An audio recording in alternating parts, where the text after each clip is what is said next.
Richard's in Maidenhead. Richard, what would you like to say? Hi, James. I just want to say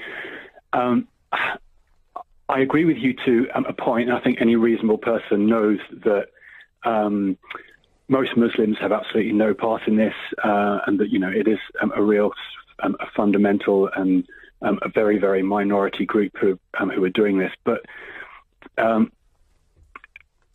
think an apology is needed. You said before that if a Geordie person was doing this, should all Geordies issue an apology, and that was kind of a little bit ridiculous. But why? Why is it any different? Why should Abbas, the last caller, apologise for what these murderers in Paris did?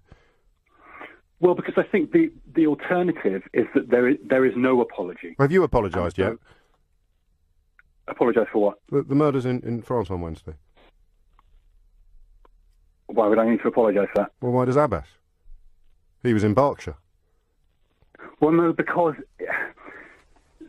they're doing it in the name of Islam. If something was done... Not his Islam. They might have been doing it in the name of Richard's. Wouldn't mean it was about you.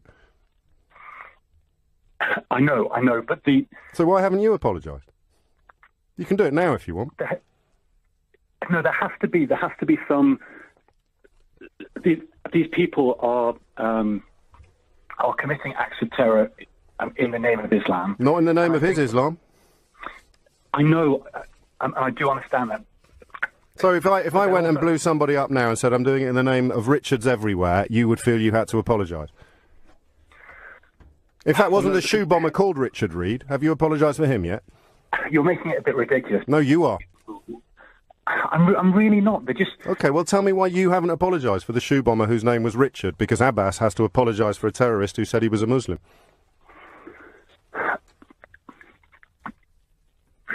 Take all the time you want, mate. OK, so these guys are from the Islamic community.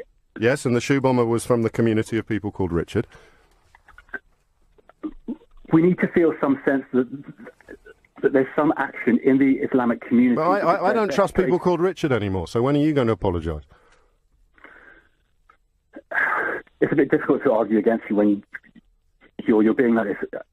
I'm just trying to make a point that these people are from the Islamic community, and there needs to be a sense that... What does that even mean? Well, what does the Islamic community mean? You don't understand what Islam is, what the Islamic community is. Well, I know that Sunni and Shia kill each other every single day in this country on a scale that is nowhere close to what happened in France. So what do you mean by the community? You think they're on the same side, do you, those people killing each other in Syria at the moment? No. So what's the Islamic community? The Islamic community in this country. It's just everybody who has the word Islam on their religious affiliations, even if they actually hold murderous intent towards each other, which is bringing us back to Richard. Everyone who's got Richard on their passport is part of the Richard community. You're allowed to admit you've made a mistake, my friend. No, I'm not going to admit that I've made a mistake. There needs to be a sense that we as a country... I'm going to interrupt you there, Richard, which I think some might consider an act of mercy.